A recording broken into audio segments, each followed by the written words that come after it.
I should have known something was wrong when the wedding planner's smile froze the moment she saw me.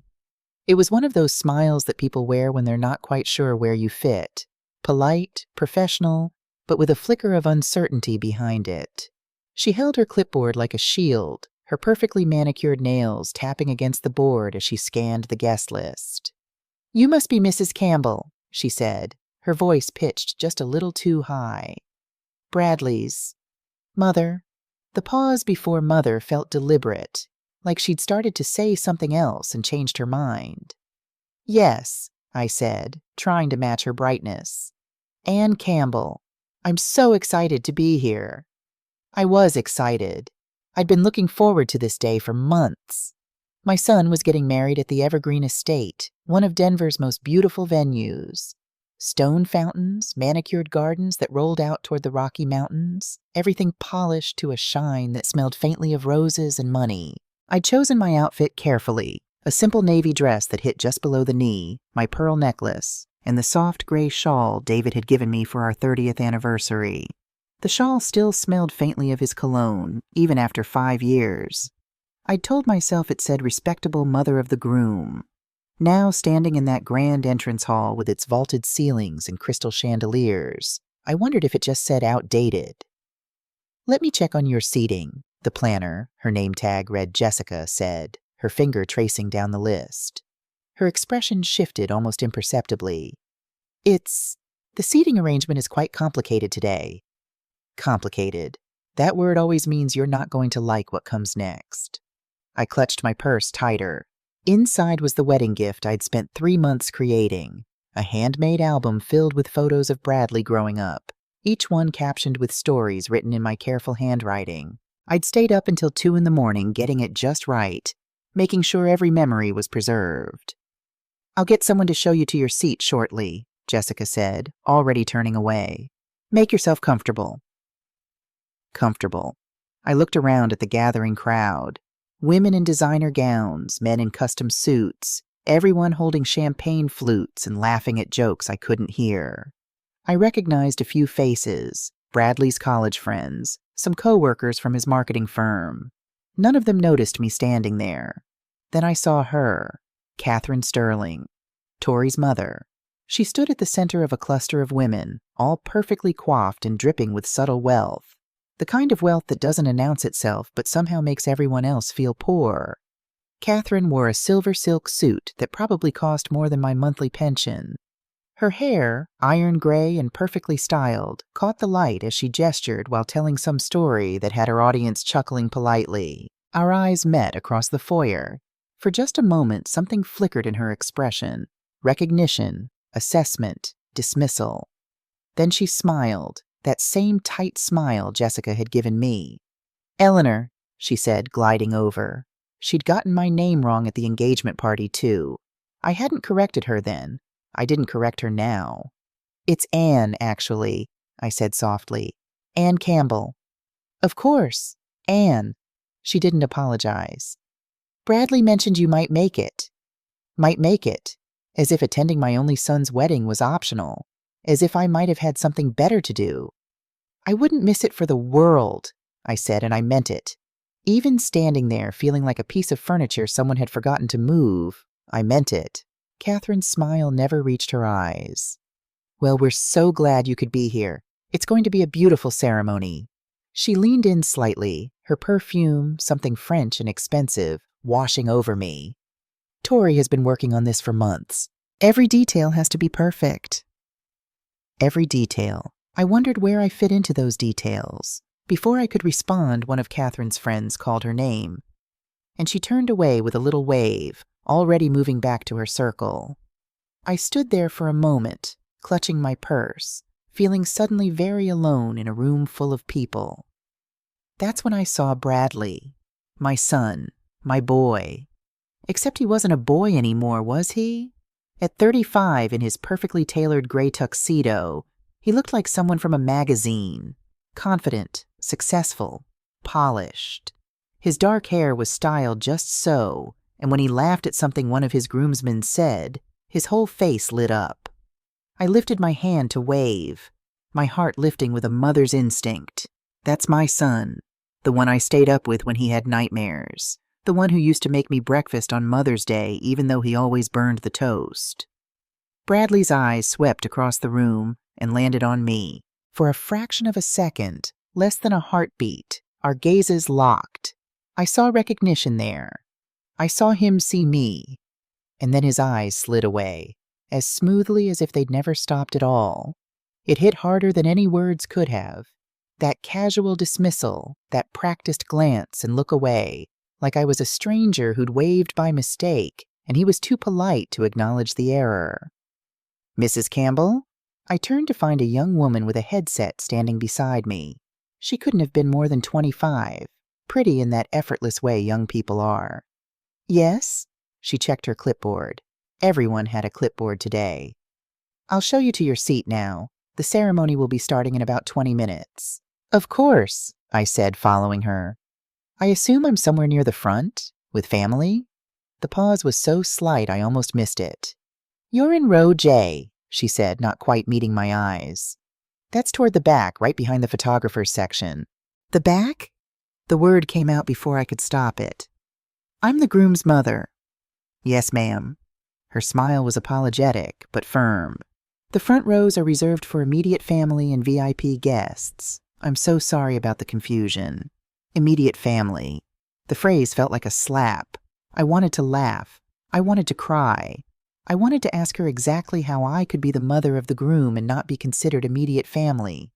But I knew it would make no difference. The decisions had been made.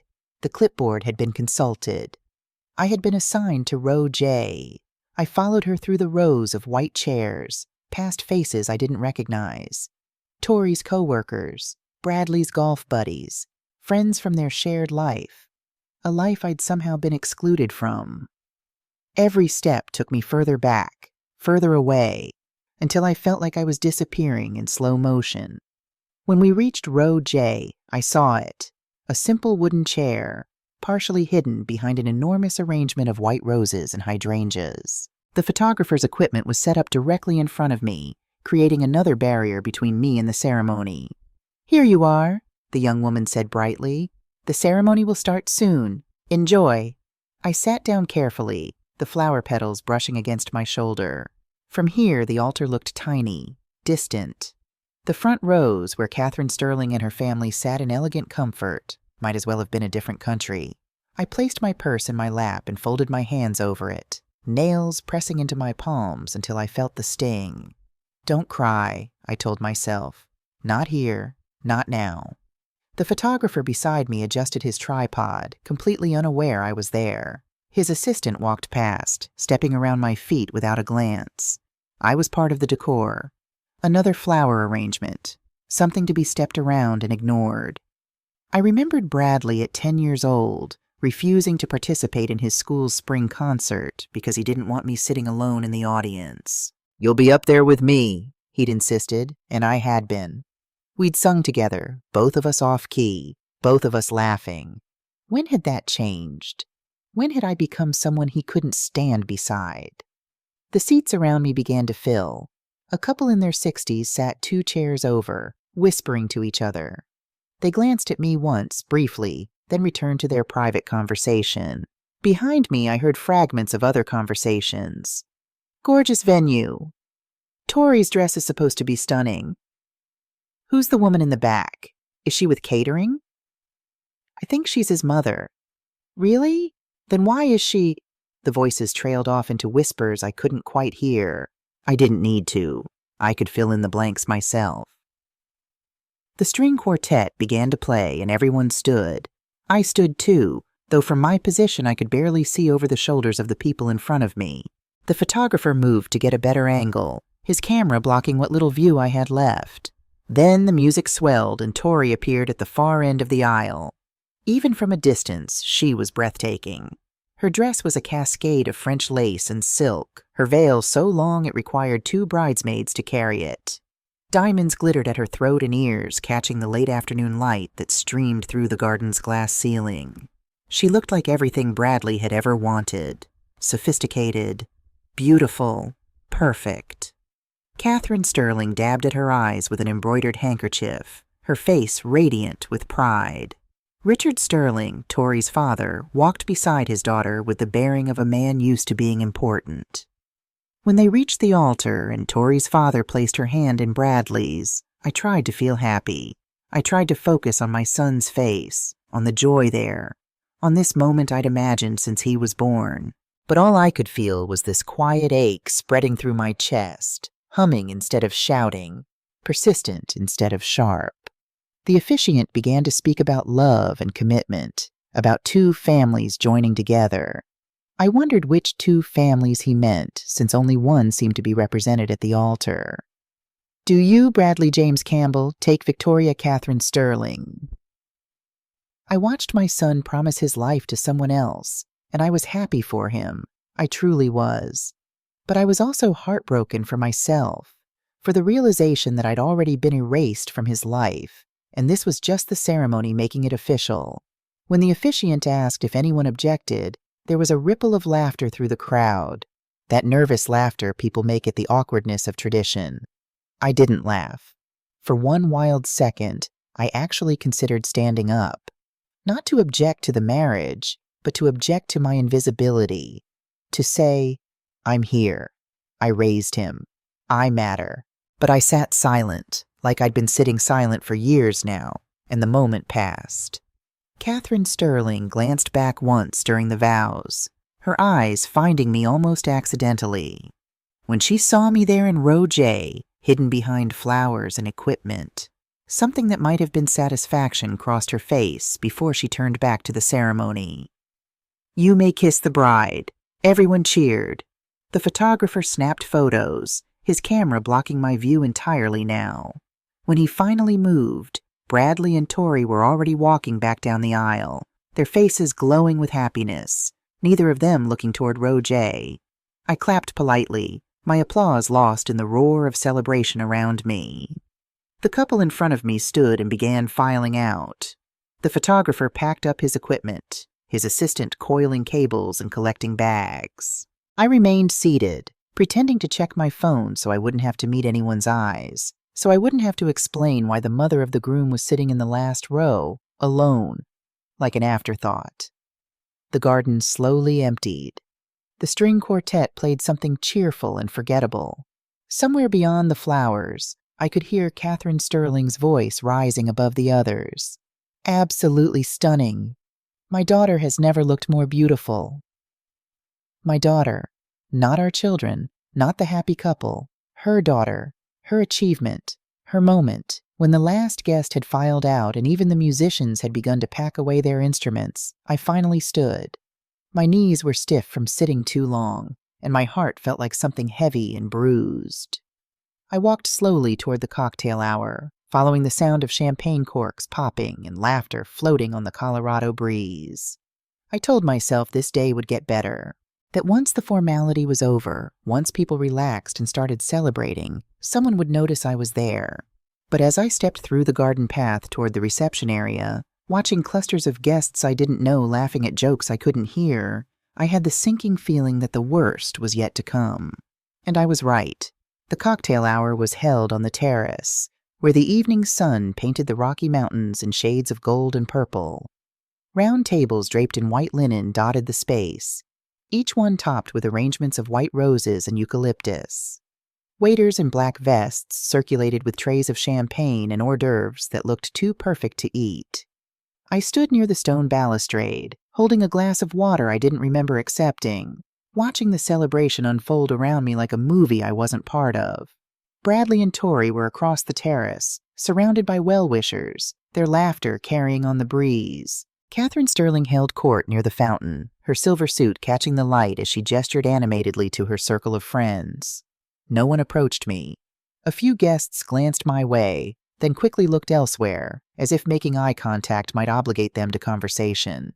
I'd perfected the art of looking occupied, checking my phone, adjusting my shawl, studying the mountains. Anything to avoid the humiliation of standing alone and obviously unwanted. Mrs. Campbell? I turned to find a woman about 40, her face familiar in that nagging way that meant I should remember her. Patricia? The name came to me suddenly. Patricia Hayes? Her face broke into a warm smile. You remember? I wasn't sure you would. It's been what, 20 years? 22, I said, and suddenly I was back in my third-grade classroom, looking at a shy girl with tangled hair and clothes that never quite fit. Patricia had been one of those kids teachers worry about. Quiet, withdrawn, always alone at recess. You cut your hair, she laughed, touching her short pixie cut. About 10 years ago. Felt like time for a change. She glanced around the terrace, then back at me. I saw the wedding announcement in the paper. I can't believe Bradley's all grown up and getting married. You must be so proud. I am, I said, and it was true, even if it wasn't the whole truth. Patricia's eyes scanned the terrace, then returned to me with a slight frown. Are you here alone? I mean, I'm sorry, that came out wrong. I just thought you'd be with Bradley's party. Before I could formulate an answer that wouldn't sound pathetic, a waiter appeared at my elbow. Excuse me, ma'am? I need to check your table assignment for dinner service. I pulled the small place card from my purse. Table 15. He consulted his seating chart, and I saw his eyebrows rise slightly. That's quite far from the head table. Are you sure? I'm sure, I said quietly. Patricia caught the exchange. Her expression shifted from confusion to something that looked like sympathy, maybe even anger on my behalf. Mrs. Campbell, Her husband appeared behind her, touching her elbow. Pat, they're starting the photos. Go ahead, I said, managing a smile. It was wonderful to see you. She hesitated, looking like she wanted to say more, then squeezed my hand quickly. You were the only teacher who ever believed I could go to college. You stayed up until 2 a.m. to write my recommendation letter when I missed the deadline. I've never forgotten that. My throat tightened. You were worth staying up for.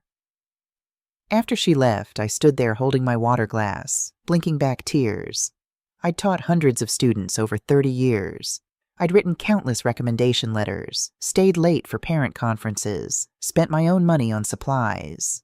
I'd poured everything into those kids, into believing they mattered. When had I stopped believing that about myself?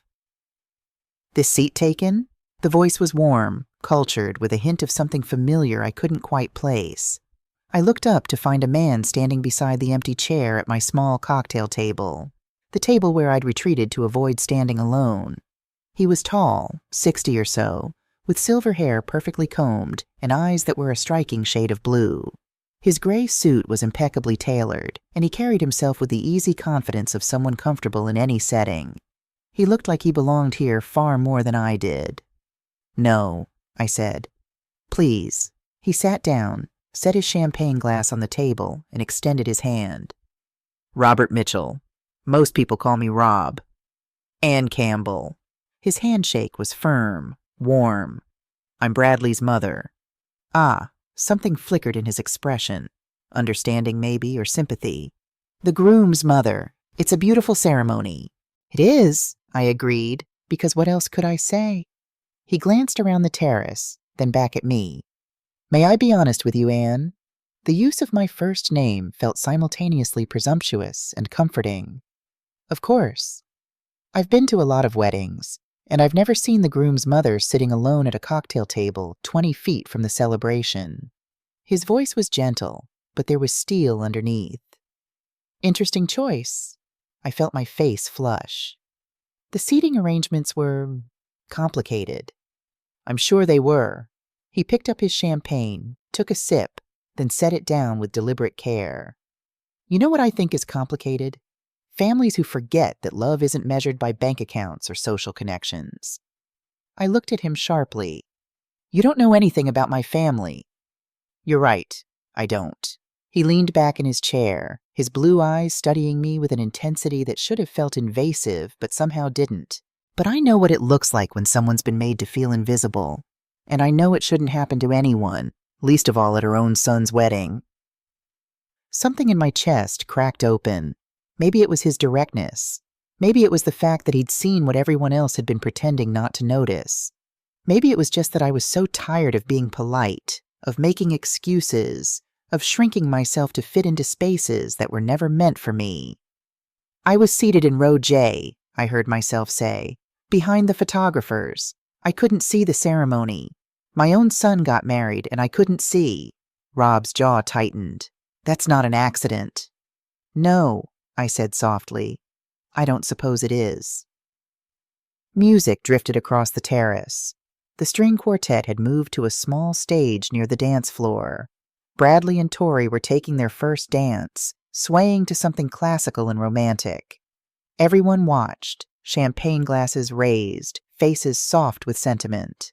Dance with me, Rob said suddenly. I blinked. What? Dance with me. He stood extending his hand. Right now. But they haven't opened the floor yet.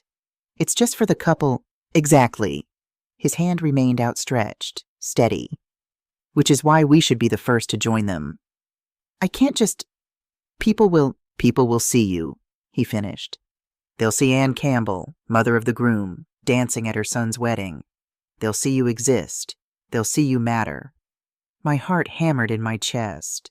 Every instinct I'd developed over 5 years of grief and diminishment told me to decline, to stay small, to not make waves. But something else, something I'd almost forgotten, whispered that maybe, just maybe, it was time to be seen. I took his hand. The terrace seemed to fall silent as we walked to the dance floor, though the music kept playing.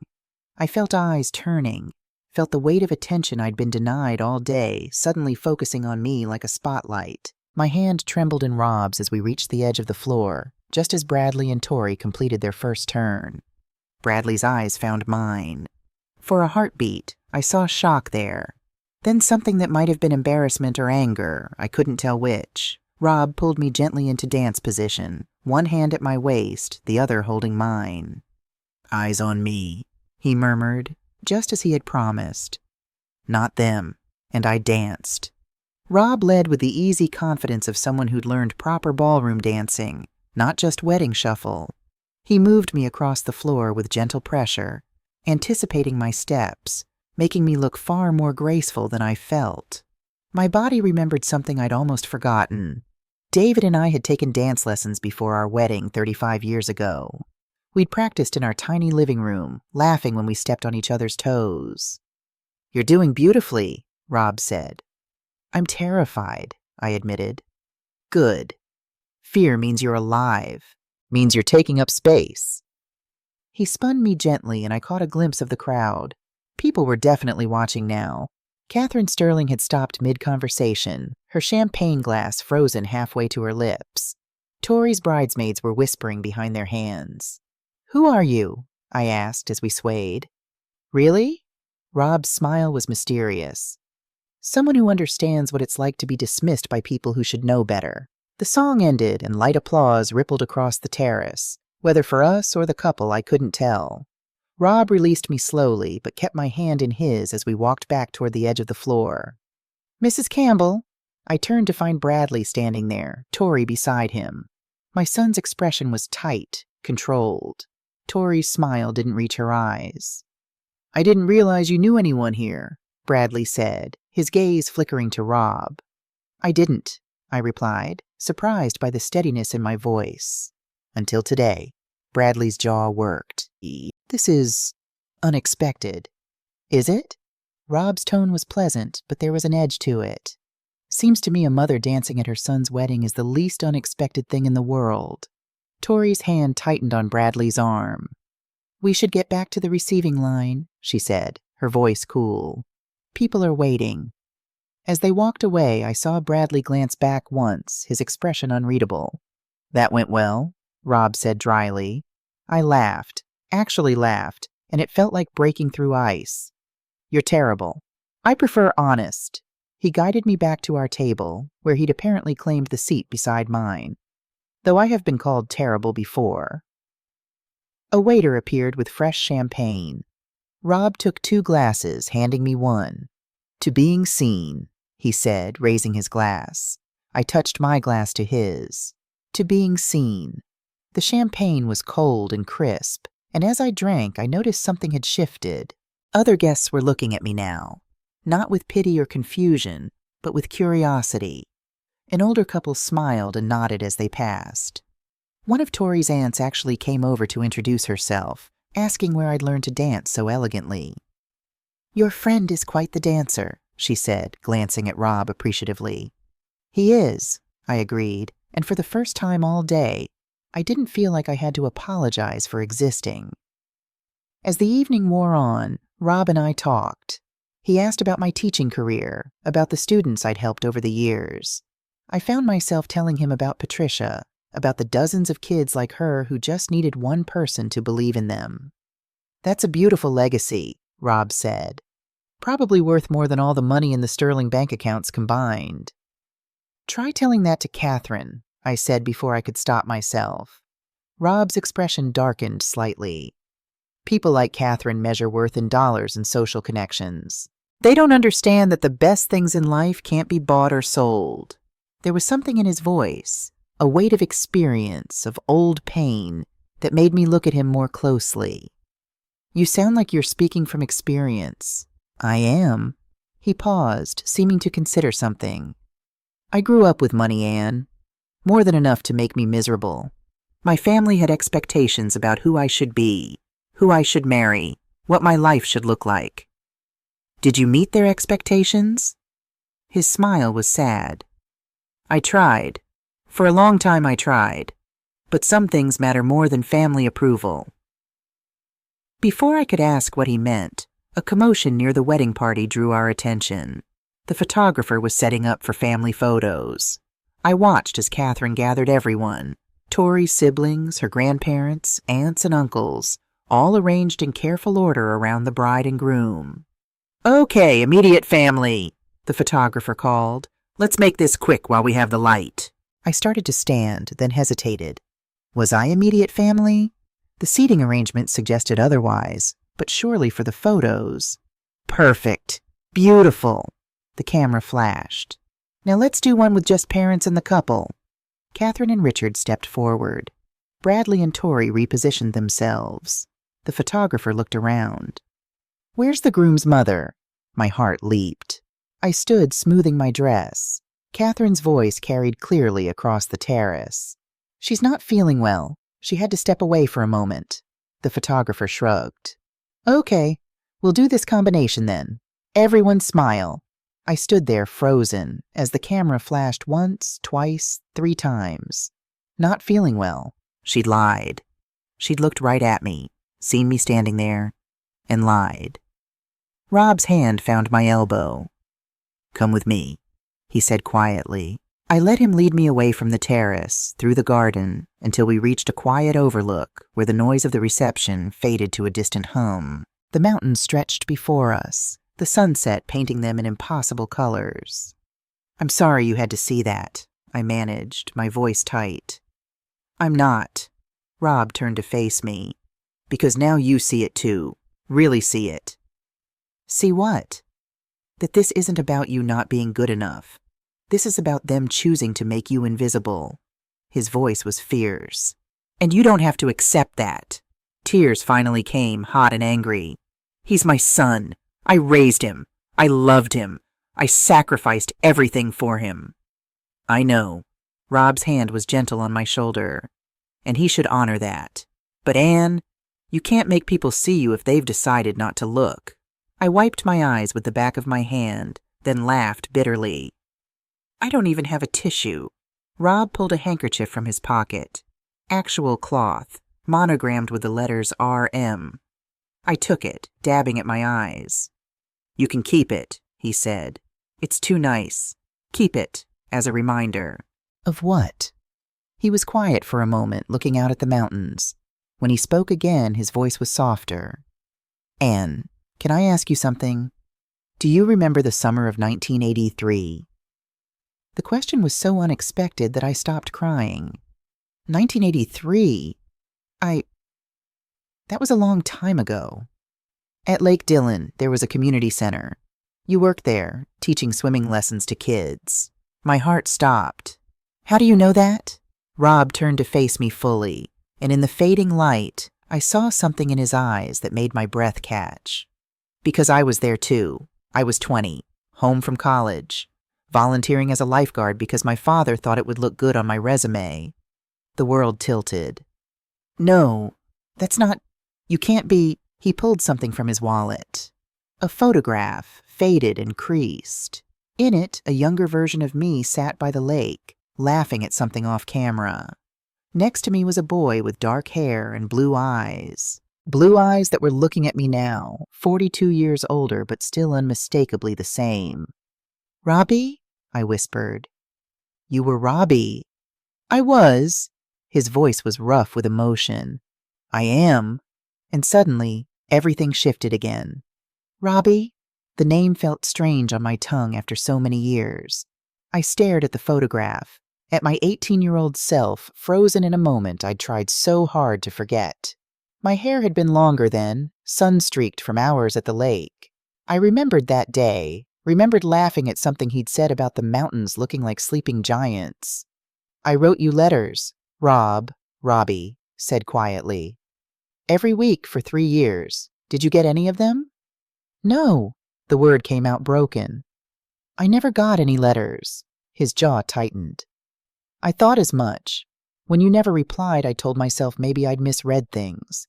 Maybe what we had that summer wasn't what I thought it was." "It was," I said, the memories flooding back now. God, Robbie, it was everything.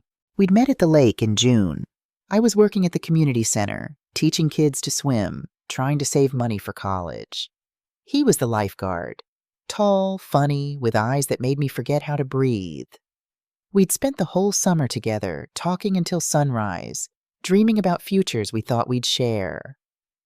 "My mother," I said suddenly, understanding crashing over me. "She intercepted them, didn't she?" Rob nodded slowly. "I figured that out later. Your mother made it very clear that summer what she thought of me. Rich boys don't marry working-class girls," she told me once. "They just break their hearts." I remembered my mother's suspicion, her tight-lipped disapproval every time I came home from the lake, how she'd started checking the mail before I could get to it. "She told me you'd left," I whispered. "She said you'd gone back to school early and didn't leave any message." "I came back," Rob said, "in 1987. I'd changed my name by then. Mitchell was my mother's maiden name. Fresh start. I went to your house, but it was empty. The neighbors said you'd married someone named David Campbell, moved to Denver. I met David in college." My voice was barely audible. "He was kind, steady. Nothing like you. No offense." "None taken." Rob's smile was sad. "Different doesn't mean better or worse." "I loved him," I said, needing Rob to understand. "It wasn't the same as what we had, but it was real. He was good to me." "I'm glad." And he meant it. I could hear it in his voice. "You deserved someone who was good to you." We stood in silence, the weight of 42 years of what-ifs hanging between us. The music from the reception drifted on the evening breeze, a reminder that life had moved on without permission. "Why didn't you tell me earlier?" I asked. "When you first sat down. Would you have believed me? A stranger claiming to be someone from a lifetime ago?" He shook his head. "I wanted to see if you remembered, if that summer meant as much to you as it did to me." "It did." I touched the photograph gently. "I named my son after you, you know. His full name is Bradley Robert Campbell. I insisted on Robert as his middle name after you." Rob's eyes widened. "Robert, that's why you remembered. Your real name," I said softly. "Robert Brandon Mitchell. You always went by Robbie, but I loved the name Robert." "I know." I smiled through tears. "I told David it was after my grandfather, but really, I just wanted to keep a piece of that summer." "Anne." He took my hand, and this time I didn't pull away. "I didn't come here today to disrupt your life or cause problems. I saw the announcement, recognized the names, and something made me curious. That's all." "And now?" "Now I'm angry," he said quietly. "Not at you, at them. At the way they've treated you. You deserve so much better than this." Before I could respond, I heard footsteps on the gravel path. Bradley appeared, his tie loosened, his expression tight with something that looked like barely controlled frustration. "Mom!" His voice was sharp. "We need to talk." I turned to face my son, and something inside me, something that had been bending for years, finally stiffened. "Then talk." Bradley glanced at Rob, clearly wanting privacy. When neither of us moved, he exhaled sharply. People are asking questions. About him. About why you were dancing. Tori's upset. Tori's upset. I repeated the words slowly, tasting their absurdity. Your bride is upset because your mother danced at your wedding. Don't twist this, Mom. You know what I mean. Actually, I don't. My voice was steady now, powered by something I'd been suppressing all day. Please explain to me what's so upsetting about my existence. Bradley's face flushed. That's not, you're being dramatic. Am I? I stepped closer to him. Bradley, where was I seated today? He looked away. In the ceremony? I don't know. The coordinator handled Row J behind the photographers. I couldn't see you get married. It was complicated. There were a lot of guests. Where was I in the family photos? Silence. Where was I at the head table? Oh, wait, I wasn't at the head table. I was at table 15. Do you even know where table 15 is, Bradley? Mom, please. He ran a hand through his hair. Can we not do this here? When should we do it? My voice rose despite myself. When would be a good time to discuss how you've systematically erased me from your life? I haven't erased you. You looked at me this afternoon, I said, my voice breaking now. You looked right at me and looked away, like I was a stranger, like you were ashamed. Bradley's face crumpled slightly. I wasn't. It's not that simple. Then make it simple. I was crying now, but I didn't care. Tell me when I became someone you couldn't stand beside. Rob's hand was suddenly at my elbow, steady. Bradley's eyes narrowed at the gesture. Who are you, really? He demanded. What are you to my mother? Someone who treats her with respect, Rob replied calmly. Something you might consider trying. Bradley's face went red. You don't know anything about our relationship. I know what I've seen today. Rob's voice was steel wrapped in velvet. And what I've seen is a son who's forgotten where he came from. This is none of your business. You're right, it's not. Rob looked at me. But it's hers. Bradley turned back to me, and I saw something raw in his expression now. Guilt, maybe, or the beginning of understanding. Mom, the Sterlings. They asked about you, about Dad, about why we lived in that house in Lakewood instead of somewhere in Cherry Creek. And what did you tell them? He hesitated. I told them you were simple people, that you believed in living below your means. Simple people. The word stung more than I expected. Your father was a mechanic. I was a teacher. We worked hard. We gave you everything we had. I know that. Do you? I stepped closer, close enough to see the shame in his eyes. Your father worked 16-hour days so you could go to that private school. I drove a 15-year-old Honda so you could have a new laptop for college. We sacrificed everything. And I'm grateful. Stop! I held up my hand. If you were grateful, I wouldn't be here. I wouldn't be hidden in back rows and left out of photos. I wouldn't be an embarrassment to you. You're not an embarrassment. Then what am I, Bradley? My voice broke. What am I to you? The silence stretched between us, filled only by the distant sound of laughter from the reception. Bradley opened his mouth, closed it, opened it again. Finally, You don't fit. The honesty of it hit like a physical blow. Rob's hand tightened on my elbow, keeping me steady. There it is, I said softly. The truth. Mom, please understand. The Sterlings, they have connections. Richard Sterling knows everyone. He's already introduced me to 3 potential clients. Catherine has offered to sponsor Tori and me for the country club. These relationships matter for my career. And I would damage those relationships. You're a retired school teacher. You live in a 1-bedroom apartment. You drive a... He trailed off, realizing how it sounded. A 10-year-old Civic, I finished. Yes, because I live on a teacher's pension and Social Security, because I spent my life investing in students instead of stock portfolios. I didn't mean it like that. Yes, you did. I pulled the album from my purse, the one I'd spent 3 months creating. I made this for you. Stories about your childhood. Pictures of your father teaching you to ride a bike, your first day of school, every birthday party. I wanted you to remember who you were. I held it out. Bradley took it, his hands shaking slightly. I don't know if you'll ever open it, I continued, but I made it because I wanted you to see that simple people created something valuable. They created you. Tori's voice called from the terrace. Bradley, they're about to cut the cake. Bradley looked toward his wife, then back at me. The choice was written on his face, and I already knew what he would choose. Mom, Go, I said quietly. Go to your wife, to your new family, the one that fits. We'll talk tomorrow, at brunch. We can— No. The word came out stronger than I expected. I'm leaving. What? Mom, you can't leave. The reception isn't even— I can, and I am. I turned to Rob. Will you take me home? It would be my honor, he said. Bradley grabbed my arm. Mom, please. People will notice. I looked down at his hand, then up at his face. Nobody noticed I was here, Bradley. They won't notice I'm gone. I pulled my arm free and walked back through the garden, Rob beside me. Behind us, I heard Bradley call my name once more, but I didn't turn around.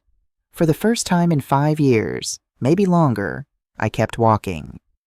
The drive back to Denver was quiet at first. Rob had offered to take me home, and I'd accepted, grateful not to have to drive myself while tears kept blurring my vision. His car, a modest Honda Accord, not the luxury vehicle I might have expected, smelled faintly of coffee and leather. I'm sorry you had to see that, I said finally, staring out at the darkening mountains. I'm not. Rob's voice was gentle. Sometimes we need witnesses, someone to confirm that what we experienced was real. Was I too harsh? Were you honest? Yes. Then no. He glanced at me. Anne, how long have you been making yourself smaller for other people? I thought about it. Since David died, I think. Maybe before. I spent 30 years telling students they mattered, that their voices were important. But somewhere along the way, I forgot to believe that about myself. I understand that. Rob was quiet for a moment. After we lost touch, I did what my family wanted. Went to law school, joined my father's firm, married the right woman from the right family. It was miserable. What happened?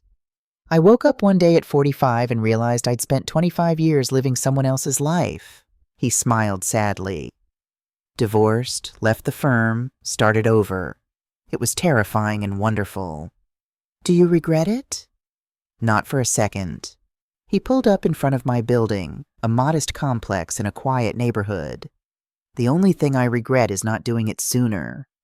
He walked me to my door, and I found myself not wanting the evening to end, despite everything. Or maybe because of everything. Thank you, I said.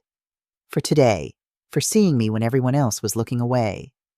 Can I tell you something? Rob's blue eyes held mine.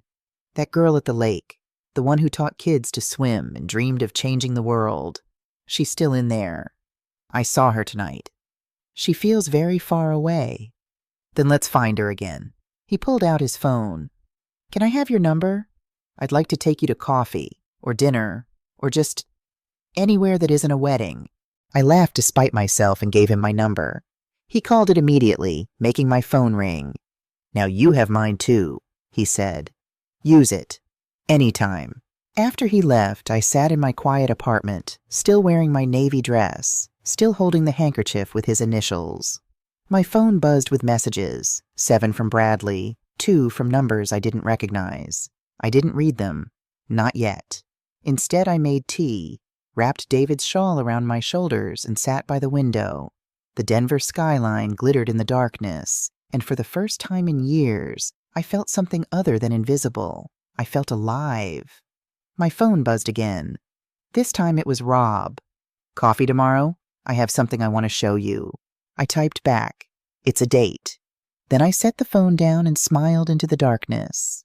Tomorrow, I would deal with Bradley's messages. Tomorrow, I would figure out what came next. But tonight I would sit with this feeling, this strange, fragile, powerful feeling of having stood up for myself, of having been seen, of having said enough. Outside my window, the city hummed with life. Somewhere in those lights, Bradley was probably explaining my absence to the Sterlings, making excuses, smoothing things over. Let him. I was done being simple, done being small, done apologizing for taking up space. I was Anne Campbell, mother, teacher, widow, woman, and I was enough. The story wasn't over, but for the first time in a long time, I was the one writing it. 3 months later, Anne met Bradley for coffee. He'd been looking through the album every night, Tori beside him.